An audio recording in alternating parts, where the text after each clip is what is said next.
Good evening, everyone. Welcome to the February 26th Planning Board meeting. We're getting started a little bit late, just making sure that we had a quorum here. Present are Steve Wetruba, member, Lou Perrin, member, Bill Scanlon, he's our acting town planner, and Carol Savard, our planning clerk. Moving right along, we're going to, since we're behind with the 7:15, can I just hit the quick items real first and Sure. then jump in that? It should be a real quick one. Okay. All right, so we're going to go for approval of the meeting minutes from last meeting. You guys have had a chance to read them. Get a motion.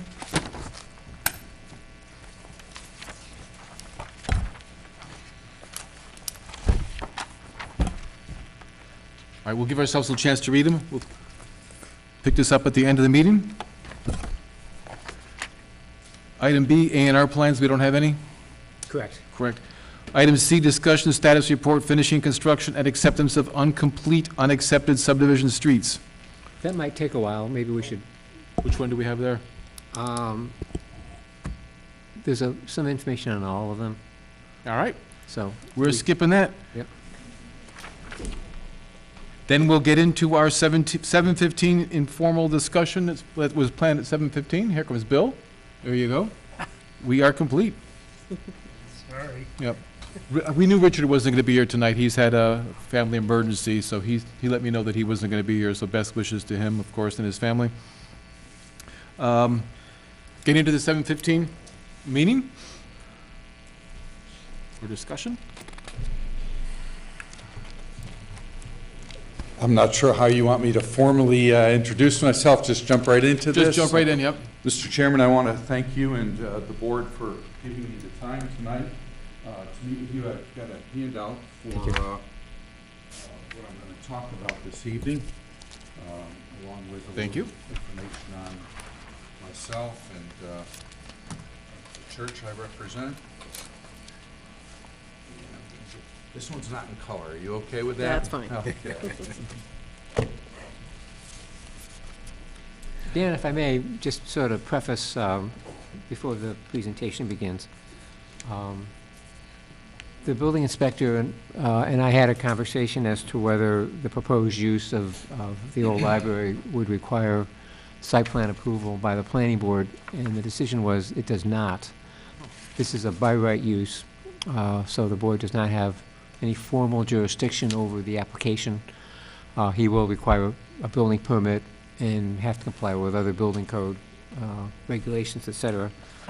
But I thought it would be helpful for Father Fredrickson to come tonight to discuss his plans in case you or any other members of the public want to know what's going on. And of course, you're willing to offer suggestions and comments. But we won't be going through site plan review. This is really just an informal presentation. Excellent, thank you. So to continue again, my name is Father Robert Fredrickson. I'm with the Anglican Catholic Church, that are known as the ACC. And prior to this opportunity here tonight to talk to you about Good Shepherd Ministries, I was affiliated with the Polish National Catholic Church and had a parish over in Webster, Massachusetts on Lake Street for about 6 years. I've been on the chaplain for the fire department over there for it's coming up on my 7th year, as well as I've been chaplain with the American Legion. I'm a veteran, the Polish American Veterans Club, also a member of the Webster Dudley Veterans, as well as I've helped out the Backpack Brigade as their chaplain. So I'm fairly well grounded in the community. I left, took a sabbatical, and went to Michigan for a year to help a church out there rebuild after the priest that I'd known in the parish that I'd known, he had passed away from cancer, and they asked me to come out and help them rebuild. And so my wife and I, Kathy, went out there for a year, and we came back. And in coming back, I went back to the roots by which I was ordained under, which is the Anglican Catholic Church, the traditional Episcopal Church, if you will. And in talking to my bishop, what he charged me with was to establish a ministry. Establish a ministry, and don't worry about the building, don't worry about the church, get the ministry going, because you're in an area where people know you, they love you. Just let them know that you're back and you want to help that community out. And I felt very strongly about the Dudley area for a long, long time. When I was here in Webster, I didn't pay a lot of attention to it. And in doing my research and finding out that there were the 5 churches that were in town and the type of work that was being done in Dudley, I thought this would be a great place to plant our ministry called Good Shepherd Ministries. And so I had the opportunity to talk to my dear friend, Lisa, and Lisa suggested that I talk to Donna over at Dippin' Donuts. And as it turned out, Donna and I have a relationship during her time while her husband was ill, and praying with her and talking to her. But what I didn't know is that they owned the old library in town. And so I went over and I talked to Donna and expressed my interest in developing this ministry in the community. And so we continued on, and after talking to Lisa and talking to the fire department, the Lisa, the assessor, as well as the building inspector, we all walked through the building, and we agreed this could be a good place to plant this ministry. And so really, what are we seeking? What are we seeking? And the truth to the matter is this: it's very simple. We're seeking a place to build a ministry, not a church, a ministry. Now, obviously, church goes along with that, but that our focus isn't so much about the bricks and sticks in the building, but a place where we can plant this ministry and help the community. Our vision is to bring together those that want to hear His word, be in His presence, and receive His grace. And through that, we believe our true mission is building community through Christ. And that can be done anywhere. That can be done in this room. It can be done anywhere. So the real truth is we believe that One Village Street provides the location and also allows us to serve the Dudley and surrounding communities. And that's probably what's most important to us and me being here this evening. So what do we mean by building community? We came up with 3, if you will, sub-ministries within that. First is Mommy and Me. Kathy and I have a very strong passion towards helping single moms and their children, and especially foster families and again, single moms. So I developed a program a few years ago, and I'd like to bring it into the Dudley area called Mommy and Me, where we bring an opportunity for moms to come together with their children and just be moms. Just have a place where they can visit and they can talk. The kids can play. Most of them have babies where they can share baby stories, etc. And there's a whole extension of things that go along with that. One of the things that we were just talking about was having a mommy yoga class where moms can bring their babies and we can take care of the kids while they do their yoga. So there's a whole variety of things that go into Mommy and Me. The second is honoring the vet. If you knew anything about me when I was in Webster, I was very, very involved with the veterans, both in Webster and Dudley. And once a month I would host a veterans breakfast, and I was involved with a variety of different activities with the veterans. I have gotten involved with Veterans Inc. out of Worcester. And so I'd like to be able to help Steve out downstairs and just continue to help the veterans in this area, and just having a place for them if they'd like to come together and meet. The third is a kids safe zone. And again, this is a very important, part of the ministry to me. I spent 6 years, I'm a late vocation priest. I was ordained when I was 45, and I spent 6 years in the school system. Actually, a total of 11 years where I coached both basketball and track. And while I was in the school system, I was their behavior intervention supervisor. I basically managed a room of kids who couldn't make it in the classroom. And oftentimes, these were kids who needed tutoring, just a place just to be a kid. And so I see the opportunity for one Village Street to be able to make a kid-safe zone, a place where kids can come and be offered some tutoring, just a quiet place, maybe a foosball game or a ping pong table or whatever it might be. And maybe in the spring we have a basketball hoop out there, but just a place where the kids can come to be kids. With that, we feel an extension that we need to reach out into the families.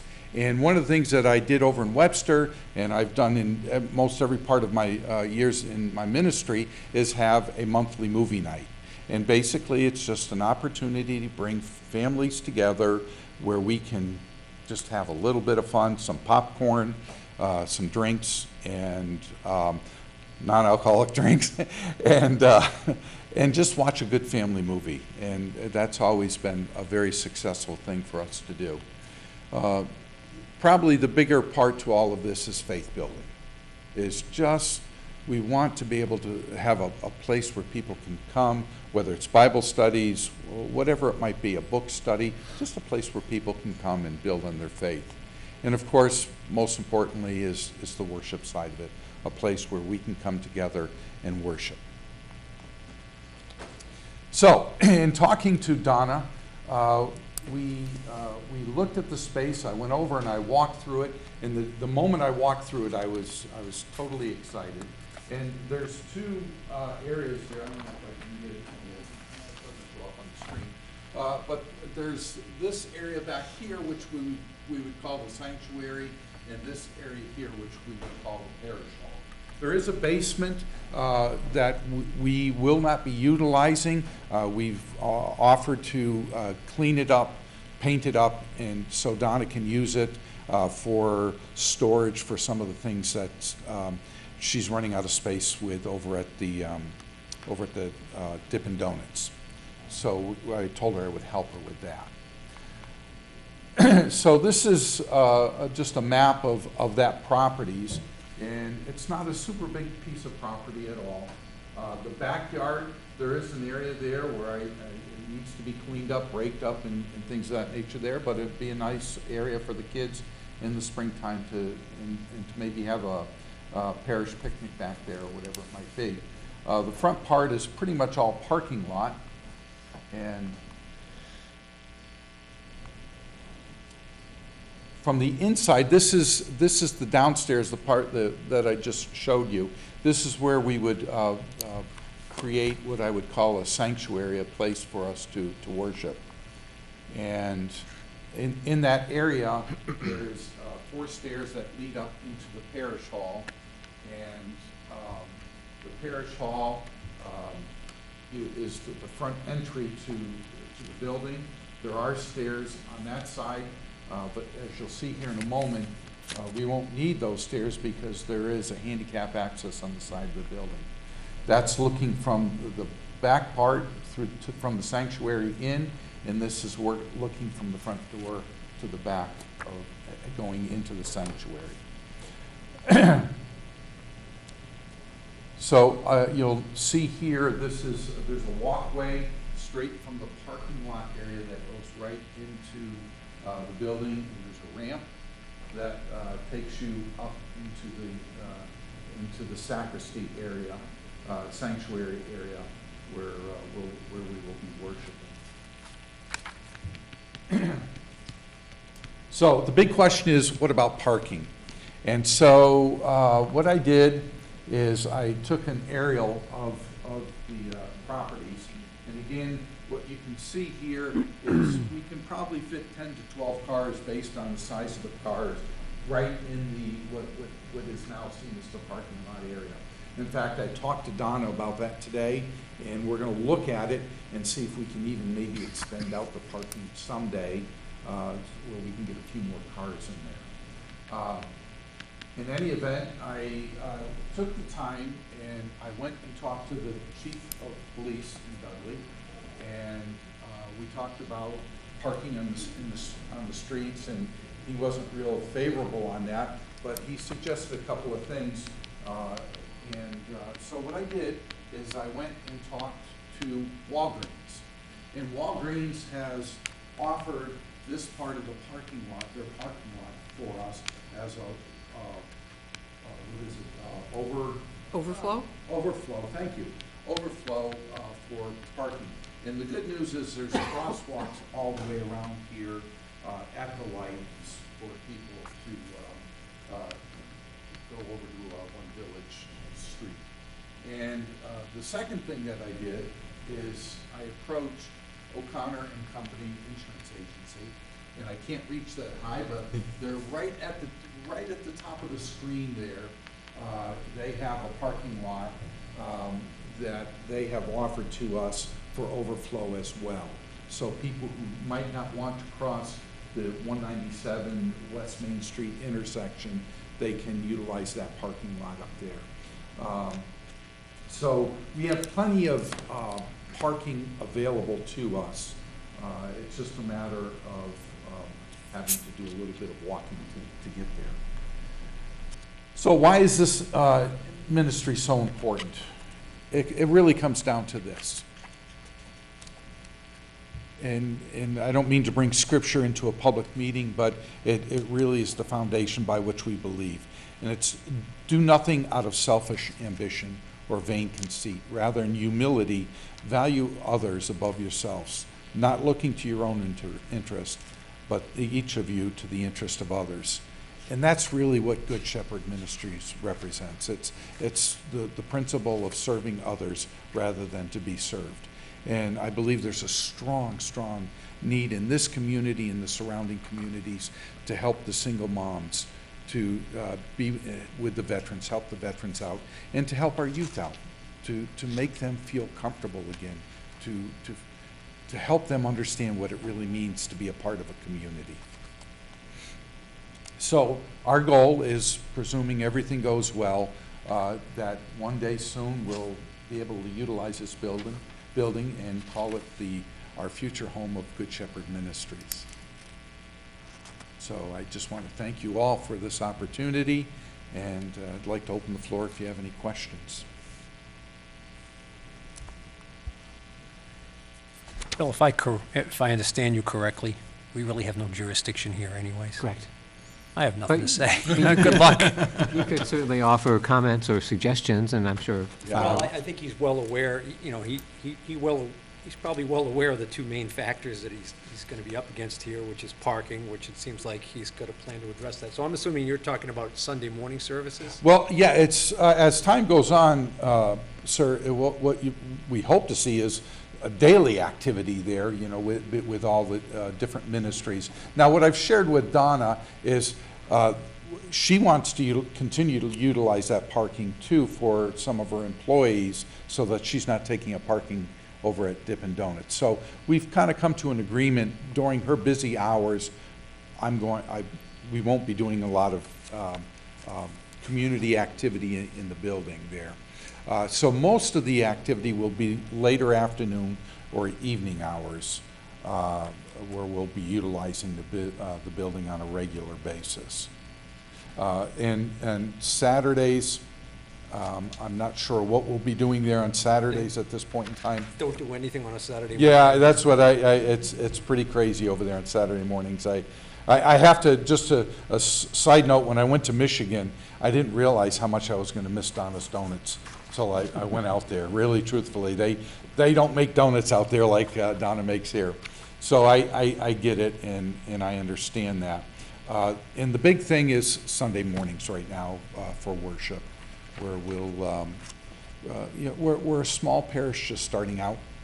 I'll be happy if we have 10 people, but there are many who I've come to know in the community seem to think that I'm going in the right direction. It won't take long for this to really get going in a positive way. You said there were two things, parking and what That was was it, the traffic pattern, which we kind of Yes, into that. yeah. So, Bill, Lou, anything? It's got all the bases is covered. I'm good. Yeah, we spoke in the building Yes. department one day when I Okay. just happened to be there, and I raised the same concern about the not so much the parking, but the traffic, Mm-hmm. and the parking on the road, Mm-hmm. which we discussed, and, you know, he Here's the reality. Don and we're developing a very strong relationship for the use of this building. And if we grow that rapidly, and if we get to that point where we're going to be busting out of this building anyways, and the likelihood is we'd probably be looking for our own place at some point in time. This is nothing more than hopefully a place for us to begin what I feel is a very strong and positive ministry for the area. Do you have a target date to open? Well, my wife will yell at me. I always set my bar really high. There's nothing I would love more than to be able to have an Easter morning service here. So I've already got some folks that are willing to scrape and paint and get it in place. Obviously, our planner and I've already talked to the fire department. They've told me what I'm going to need, a couple of fire alarms and some extinguishers, and that's really what they're asking for at this point in time. So if all goes well, it would be wonderful to have an Easter morning service there. So. No, it sounds like you've done a lot of homework, and obviously you're very involved and touched all the bases, covered everything. So as everybody here said, I don't think first of all, I think we have no jurisdiction, few Right. questions, and second of all, you've done everything already, so you've talked to all the right people. I So- appreciate you allowing me to bend your ear, and more than anything, I'm just grateful and honored to be able to be a part of the Dudley community. We're right now living in Charlton, and we want to move into Dudley as well as. Charlton's a good place too. That's all right. Well, Charlton's nice, but it's little bit of a travel, so we'd like to be over in this area here if we can. So. No, we appreciate your time and coming in. It's Okay. well appreciated, and wish you nothing but luck. Thank you very much. Thank you. Hopefully, we'll be dealing with the traffic problem in July. Yeah, yeah.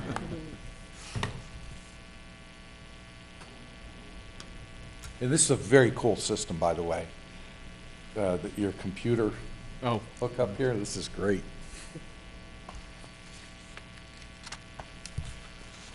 all right, so our 7:30 public hearing on the major site plan review at 263 West Main Street by Peter Bannister, the parking area, truck delivery area. They've asked for continuance, so we're going to pick that up at March 18th. We've had an abutter in here earlier today, so he's planning on coming back on the 18th, so we have informed him.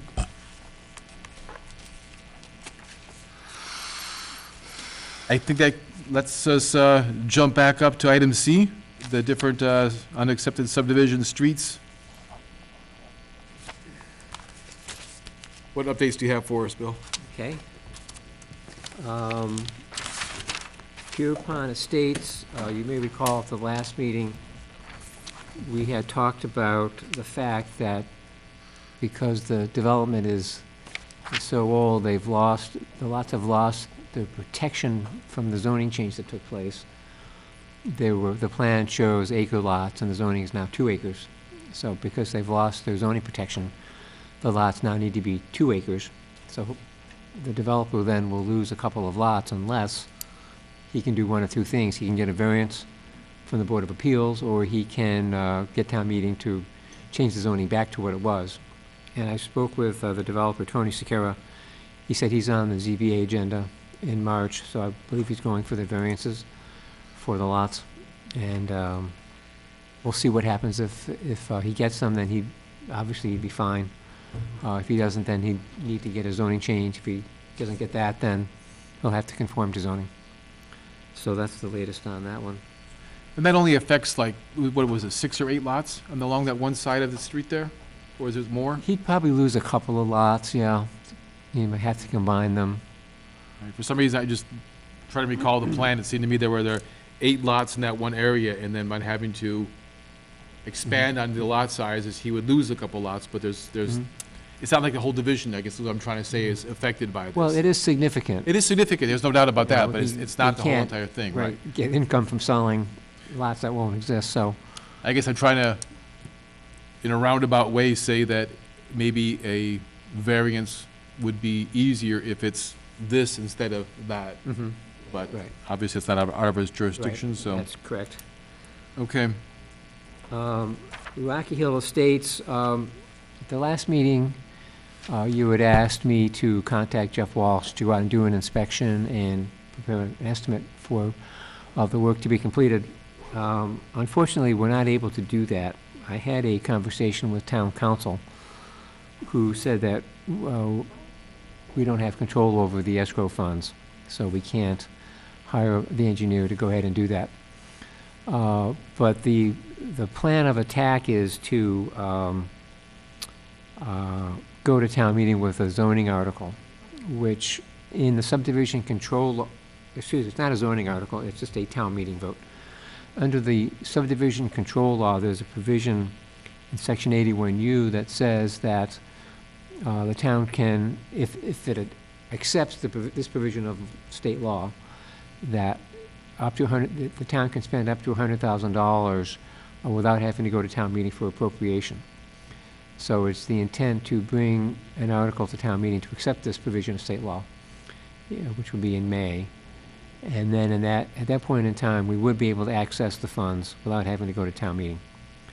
So I apologize for giving the board bad information, but because of the litigation that's been going on with this project, I felt it wise to consult counsel, and that was the opinion that I got. So we'll have to wait before we can do anything on any further in that subdivision.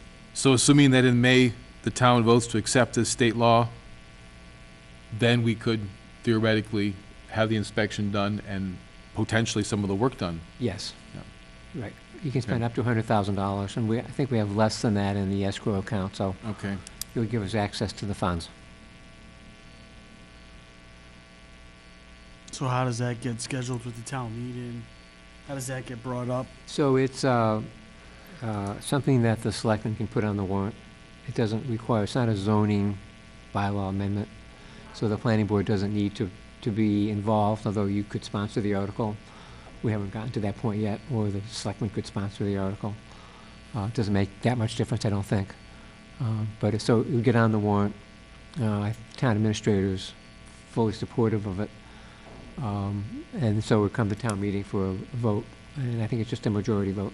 So this is something that the powers to be are aware of, and so they'll put it out for article or whatever they're Yes. gonna do? Okay. So it'd be helpful for the planning board to be at town meeting, speak in support of the article, in case there's any opposition for it, but.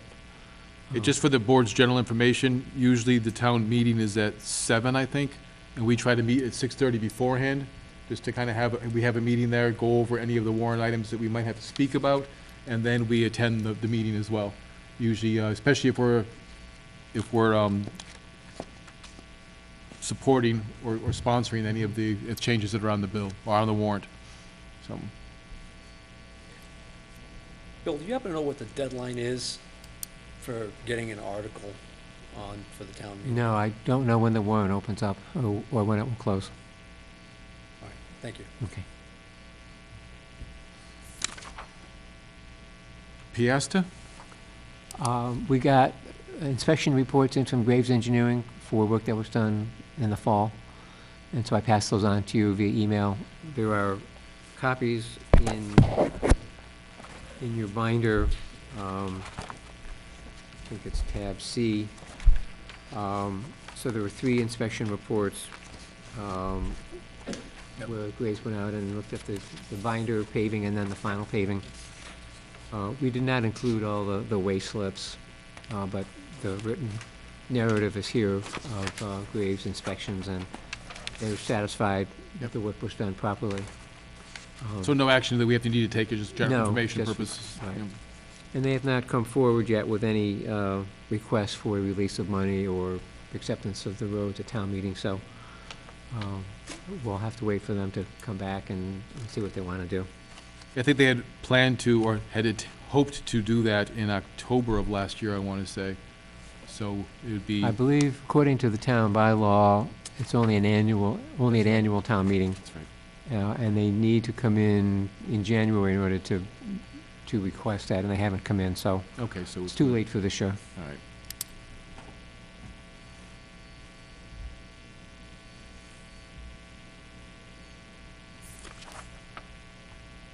Country View Estates, Eisenhower.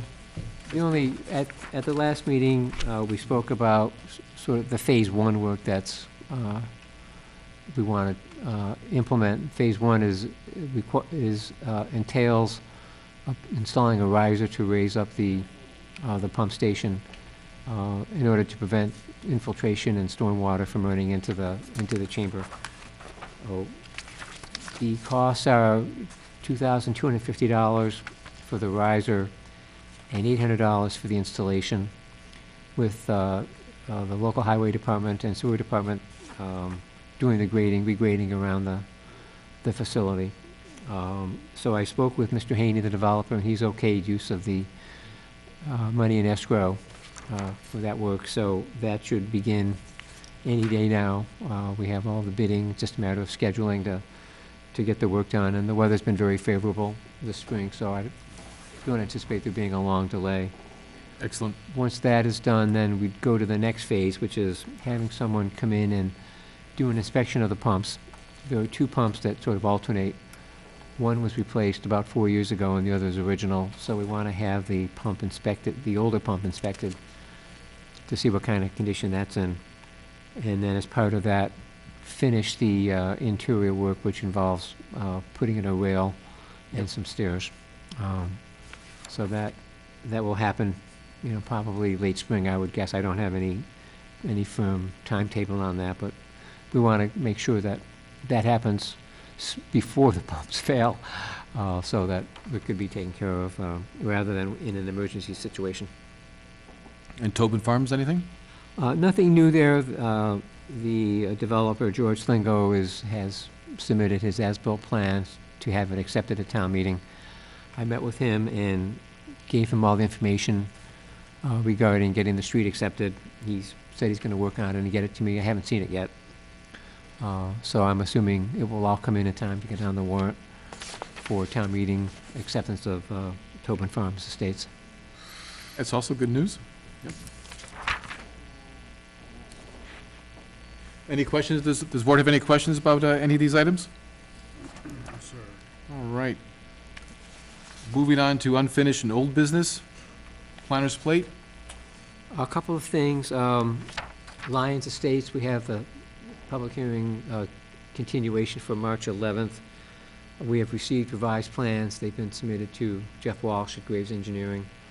So Jeff will do his second review of that project. So that's moving along. I'm anticipating we should have most of what we need, if not everything, by the 11th. The sewer department, sewer and water department has reviewed the plans. They seem to be satisfied. The fire chief had a comment about the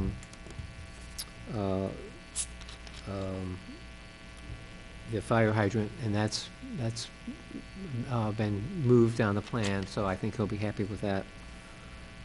So I think we'll have most of the answers that we need for the 11th. I know Carol, he came to the Conservation Commission tonight. They've continued until the 18th, I think, Yes. for the wetland crossing. I'd have to look at the plan, but I'm not sure it really affects the subdivision plan that much. It's kind of outside of the subdivision. I don't know if it really affects the subdivision plan or not, so that would be the only thing that I can see that would be unresolved. And be up to you to decide whether you want to wait or go ahead and act on it at that point. Okay. I included in your packet information on the Citizens Planner Training Collaborative, which is in tab F. They have, the CPTC hosts an annual conference at Holy Cross every year. This year it's March 21st, so it's coming up. I highly recommend folks sign up and go to some of these sessions. They're very worthwhile.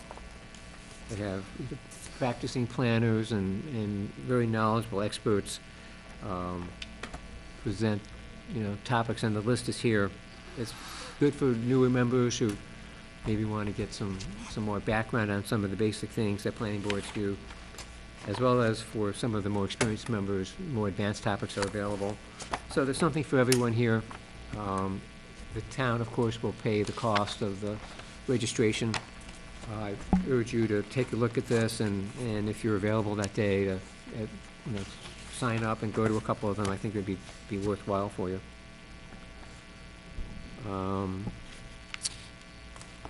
Just in front of that, we have the annual assessment from the Central Mass Regional Planning Commission. As you know, the town is a member. We get a letter every year about this time with what the new dues will be. This year, it will be $3,343.31. So that goes right into the budget, and there's really, it's a very worthwhile organization to be a part of, and we certainly get our money's worth. We've had CMRPC involved in a lot of activities here in the town, so I just wanted you to be aware of that. The AMP solar project, the field representative was waiting for some rain to go out to do an inspection of that facility to see what the problem is with the drainage on to Mr. Mungin's property. And so since we're getting some rain this week, I was in touch with him and to suggest that he go out this week, and he said he would. So hopefully we'll be getting a report back prior to the next meeting as to what they recommend. And that will go to Jeff Walsh for peer review, so that hopefully we can solve whatever runoff problems or that development is causing on in particular Mr. Mungin's lot, and try to take care of that so that no further damage takes place. You've also been made aware of the Stevens Mill project. There's a presentation coming up on March 30th at 6:30, where the developer will come and explain what he intends to do there. It's a Monday, right? Pardon? It's a Monday, isn't it? Yes, I believe it's a selectmen's meeting. Yeah, it's So they've asked for wide participation, get as many people in there, ask questions, and find out what that project is all about. As I've told you before, they're going to want a zoning change to to be able to waive the affordable housing requirement. So that would just be an insertion into the Mill Overlay District that gives the planning board the authority to waive that. It's not actually a change of the bylaw to eliminate that provision, but just for a developer to be able to ask for a waiver. So that would be the article that would go to town meeting. So they'll have to come before this board in any case to explain why that would be necessary. But if you can make the meeting on the 30th, I think it would be worthwhile for you to go to. So that's, I think, all I had.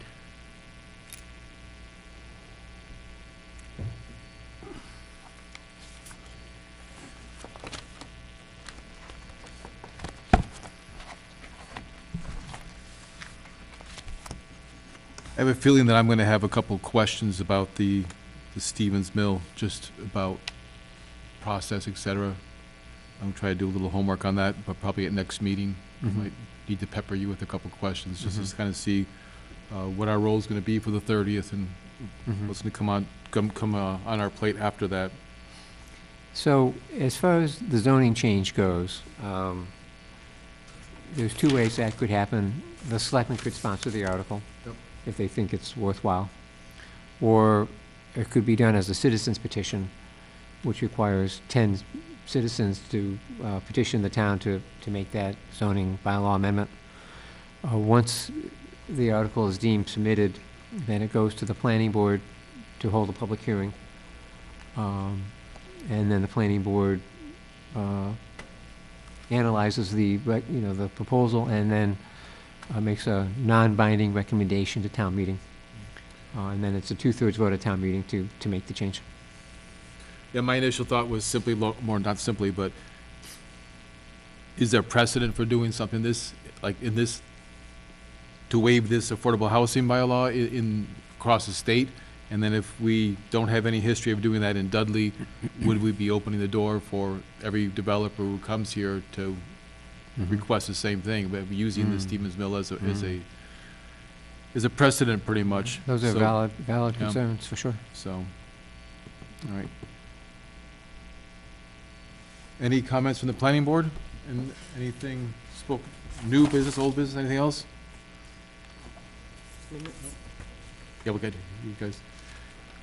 I do want to mention that, unfortunately, the town has received a letter of resignation from our town planner, Don Johnson. His health is, making him be away from, the board longer than he attended and hoped. Want to thank Don. The town accepted the letter as far as I know, so I want to really thank Don for all of his time that I was working with him on the board, and just wish him well in general. You guys get a chance to read the minutes? Yes. Looking for a motion to accept the minutes as recorded, or? I move that we accept the minutes as recorded. I'll second. All right, I have a motion and a second to accept the minutes as recorded. All those in favor? Aye. Opposed? Minutes passed. Accepted.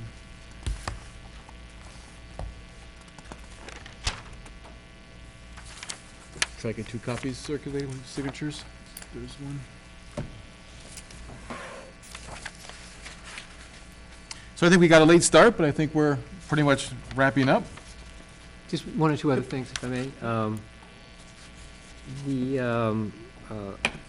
town has is doing a stormwater study. It's hired from Fuss and O'Neill to take on several tasks, and one of them is to prepare bylaws for implementing stormwater management in the town. This is a requirement that the federal government has, sort of an unfunded mandate that the federal government require local governments to implement stormwater regulations to minimize pollution of streams and that sort of thing. And so I'm anticipating getting those recommendations from Fuss and O'Neill in sometime soon. I was in contact with them today, and so they said they didn't have anything yet, but they're working on it. So I don't know what form they'll take, whether they'll be zoning bylaws, in which case they have to go through the planning board for the public hearing, or whether they'll just be general town bylaws, in which case there is no planning board role in the adoption of those. It just goes to town meeting.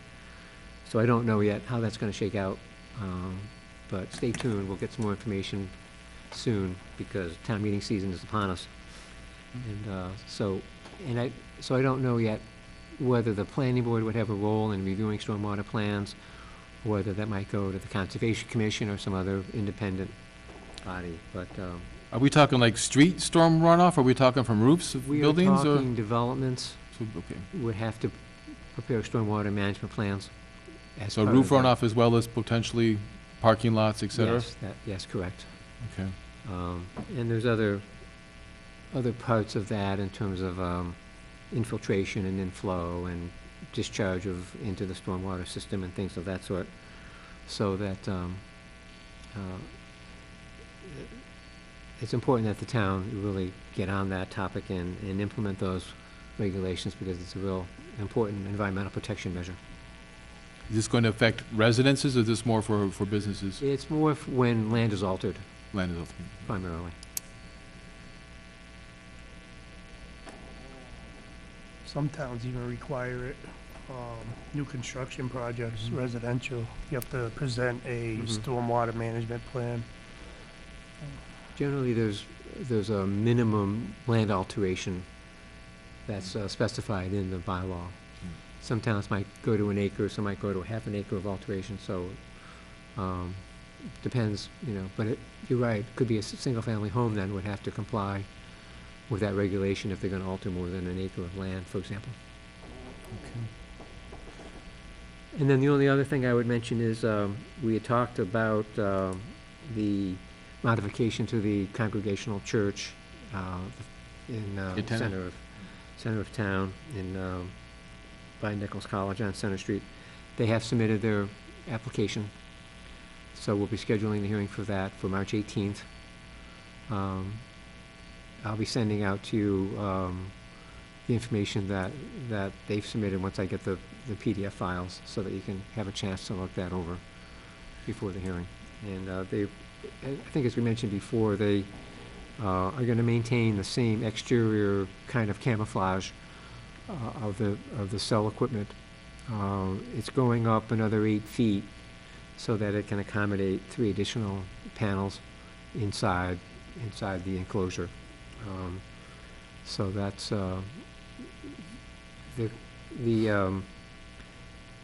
the application is structured as both a special permit application, and the bylaw gives that jurisdiction to the planning board, and also has something called an eligible facilities request, which is something that Congress passed and what's known as the Spectrum Act, which says that fairly minor modifications, if it's going up less than 10 feet or 20% of the existing height, that the town cannot regulate that use. So it's somewhat unclear how those two conflicting applications work together, but essentially it's not something the planning board can really deny, but you can work with the applicant to minimize, the impacts on that. So that will. Couldn't an applicant go up, I don't know, 8 feet this year and then go No, up 8 feet next year? no, that's been regulated out, Okay. so you can't do that. You get one shot at it, and you can't come back for additional bites of the apple. So the 18th, we're going to have the Open the public hearing. 263 West Main Street, as well as, what's it? Yes, we'll have that. And then we're going to have this, the church antenna. So we can schedule one for 7:15 and the other one for 7:45. Would that be enough time between them? Which one do we Yeah, take first? Which one? Right now, I've got the antenna increase at 7:15.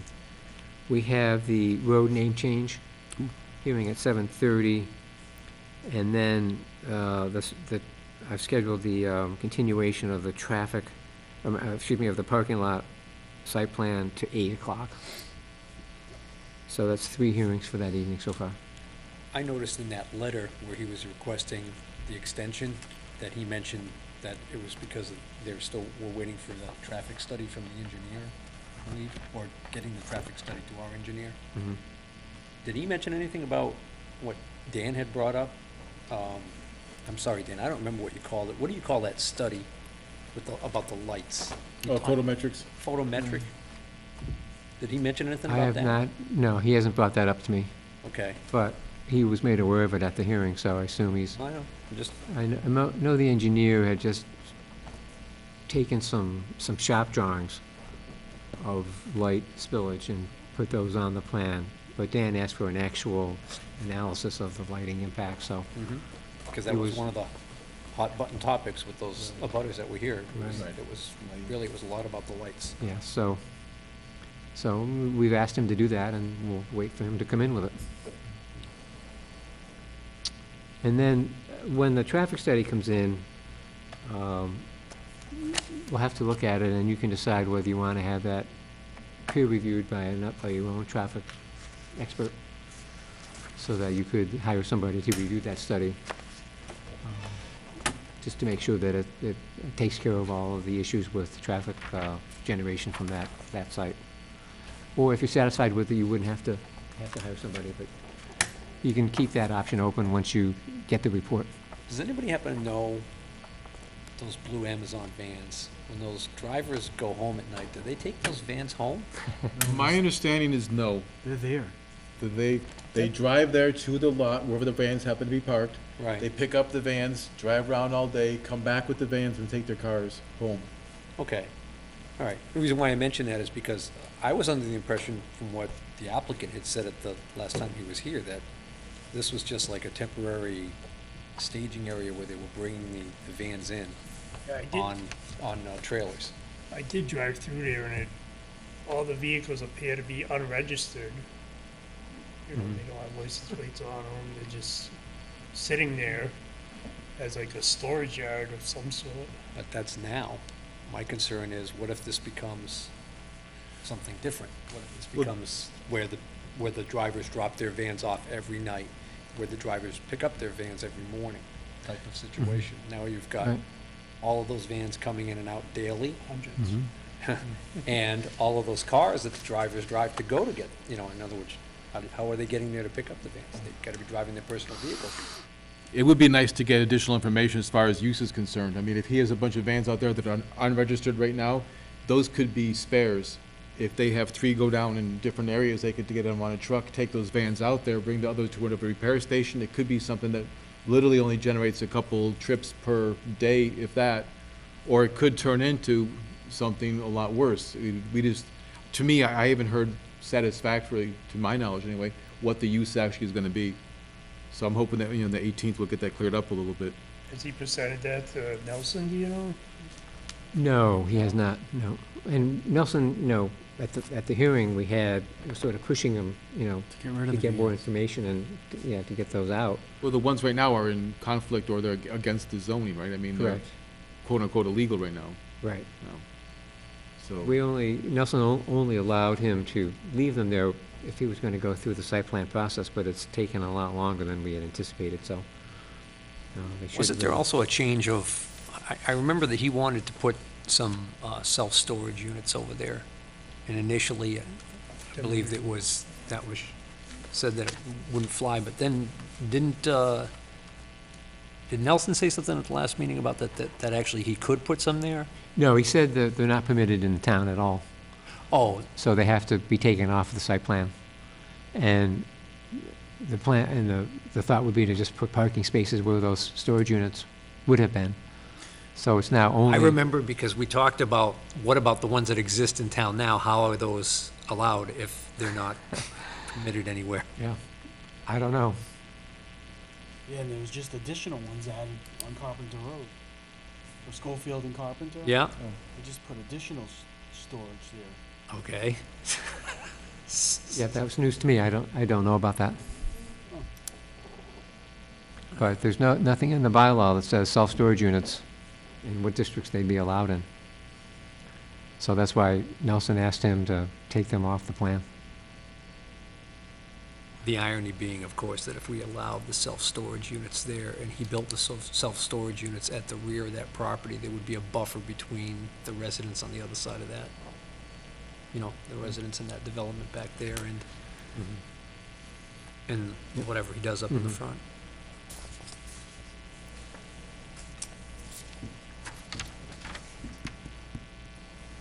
Guys ready to adjourn? I guess so.